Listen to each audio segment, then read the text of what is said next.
Hi అండి, welcome to sauce కుట్టి world. ఇది వచ్చి డైలీ రొటీన్ అండి నాది. ఇది మా అక్క వాళ్ళ పిల్లలు మా తమ్ముడు వచ్చే ముందు వాళ్ళు వస్తున్నారని బెడ్షీట్స్ అన్నీ వాషింగ్ మిషన్లో వేద్దామని బెడ్షీట్ లిక్విడ్ వేస్తున్నాను అంటే అలాగే కంఫర్ట్ కొంచెం వేస్తున్నాను. తర్వాత వచ్చి అసలు ఇవాళ ఏం చేద్దాము, చాలా క్లీనింగ్ ఉంది ఇవాళ మొత్తం. ఎందుకంటే నా శ్రీమంతం తర్వాత ఇప్పుడే నేను మొత్తం డీప్ క్లీనింగ్ చేస్తున్నా. ఇల్లంతా మొత్తం షెల్ఫ్స్ అన్నీ క్లీన్ చేస్తున్నా. పిల్లలు అందరూ వస్తున్నారని. ఆంధ్రప్రదేశ్ నుంచి తమిళనాడు అంటే మేము ఉండే ప్లేస్కి రావాలంటే 16 hours పడుతుందండి. సో అందుకని మొత్తం క్లీన్ చేసి నా పెళ్ళి తర్వాత ఇప్పుడేనండి అందరూ వస్తున్నారు. మా బ్రదర్ ఒక 2 times వచ్చారు, కానీ ఇంకా మా అక్క వాళ్ళ పిల్లలు ఎవ్వరు రాలేదు.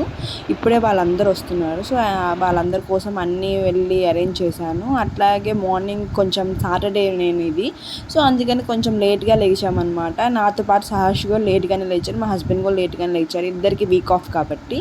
సో సాటర్డే అయితే పొద్దున్న నేను కుర్మా ప్రిఫర్ చేస్తాను, ఎందుకంటే మా ఆయన కుర్మా అంటే చాలా ఇష్టం. అందుకని కుర్మా లైక్ గ్రీన్ చట్నీ కుర్మా అంటారు. పుదీనా, కొత్తిమీర, కోకోనట్, పచ్చిమిరకాయలు, అలా కొంచెం జీడిపప్పులు ఇవన్నీ వేసి లైట్గా పేస్ట్లా చేసుకొని సో ఇలా కుర్మా చేస్తే ఆయన మంచిగా తింటారు. చట్నీ కన్నా కుర్మాసే ఎక్కువ ప్రిఫర్ చేస్తారు ఇక్కడ ఉన్న వాళ్ళు కూడా. సో అందుకని కుర్మా చేశాను. అలాగే ఎందుకు ఈ పిల్లలు వీళ్ళందరూ సడన్గా వస్తున్నారంటే సహర్షికి కూడా అన్నం పెడుతున్నామండి. ఫస్ట్ టైం అన్నప్రసన్న అంటారు. యాక్చువల్గా ఆంధ్రప్రదేశ్లో 6 months 6 daysకి చేస్తారంట. మా అత్త వాళ్ళకి అలా ఉండదంట. 7th month లేదా 9th month లేదా 11th month చేస్తారంట. అట్లా అన్ని పెట్టి ఒకటి పట్టుకోవడం, బుక్ పట్టుకుంటారు కూడా, అట్లా ఏమి ఉండదంట. నార్మల్గా చేసేస్తారంట. సో దేవుడికి దండం పెట్టుకొని అట్లా చేస్తారంట. సో నేను కూడా మా అత్త వాళ్ళదే ఫాలో అయిపోయాను. అందుకని ఇవాళ అందుకని అందరూ వస్తున్నాడు. మేనమామ ఉండాలి అని మా తమ్ముడు కూడా వస్తున్నాడండి. సో ఆ లోపు నేను పొటాటో కర్రీ మొత్తం చేసేస్తున్నాను. లైక్ కుర్మాలో కన్ఫామ్గా నేను పొటాటో ఉంటుంది అలాగే వెజిటేబుల్స్ ఏముంటే అన్నీ వేసేస్తాను, ఎందుకంటే మా హస్బెండ్ వెజిటేబుల్స్ బాగా తింటారు. సో అందుకని అన్ని వెజిటేబుల్స్ వేసాను. కానీ ఇక్కడ నేను ఒకటి అబ్జర్వ్ చేశానండి, తమిళనాడులో మ్యాక్సిమం చాలా తక్కువ మంది Tamilians ginger garlic paste use చేస్తారు. అక్కడ ఫిష్ కర్రీలో కూడా వీళ్ళు జింజర్ గార్లిక్ పేస్ట్ యూస్ చేయరు. నేను ఆ ఫిష్ కర్రీ కూడా తిన్నాను. మన ఫిష్ కర్రీకి ఆ ఫిష్ కర్రీ చాలా డిఫరెంట్ ఉంటుంది. కోకోనట్ యూస్ చేస్తారు, కోకోనట్ మిల్క్తో చేస్తారు. మ్యాక్సిమం కర్రీస్ వీళ్ళు కోకోనట్ యూస్ చేస్తారు. అట్లా కొంచెం గ్రేవీ వస్తుందని అనుకుంటే కోకోనట్ యూస్ చేస్తారు. అట్లాగే నేను ఎప్పుడైనా ఆఫీస్కి లంచ్ బాక్స్ తీసుకెళ్తే నేను కోకోనట్ చాలా తక్కువ యూస్ చేస్తాను. అట్లాగే జింజర్ గార్లిక్ పేస్ట్ ప్రతి కర్రీలో జింజర్ గార్లిక్ పేస్ట్ మాత్రం కన్ఫామ్గా యూస్ చేస్తాను. 99.9% యూస్ చేస్తాను. ఆ మిగిలిన దాంట్లో పులుసులు అట్లా ఉంటే మాత్రం జింజర్ గార్లిక్ పేస్ట్ వేయను నేను. సో ఇక్కడ కొంచెం డిఫరెంట్గా అది అనిపించింది. కొన్ని వెజ్జీస్ ఇక్కడ ఉండవు. లైక్ దోసకాయ అక్కడ నేను ఇష్టంగా తింటా, దోసకాయ రొయ్యలు, దోసకాయ టమాటా. కానీ ఇక్కడ మా ఆయన ఫస్ట్ టైం ఆ దోసకాయ చూసి ఫ్రూట్ అనుకున్నారు వాళ్ళు. ఏంటి ఇది ఫ్రూట్లా ఉందని. అక్కడికి మా మామయ్య అత్తయ్య కూడా మా మమ్మీ ఒకసారి తెచ్చారు, ఫ్రూట్ అనుకున్నారు. సో ఇది వండేది అని చేస్తే మా ఆయనకు కూడా అప్పటి నుంచి దోసకాయ రొయ్యలు అన్నా చాలా ఇష్టం. కాకపోతే మేమున్న ప్లేస్లో రొయ్యలు దొరకడం కొంచెం కష్టం అండి. సో అందుకనే మా మమ్మీ ఎప్పుడైనా వచ్చినప్పుడు అవి క్లీన్ చేసి నల్లగా మంచిగా క్లీన్ చేసి ఫ్రై చేసి తీసుకొస్తారు అవి. సో ఒకరోజు అయితే నిజంగా అవి పాడైపోవు, తీసుకొచ్చంగానే వండేస్తారు.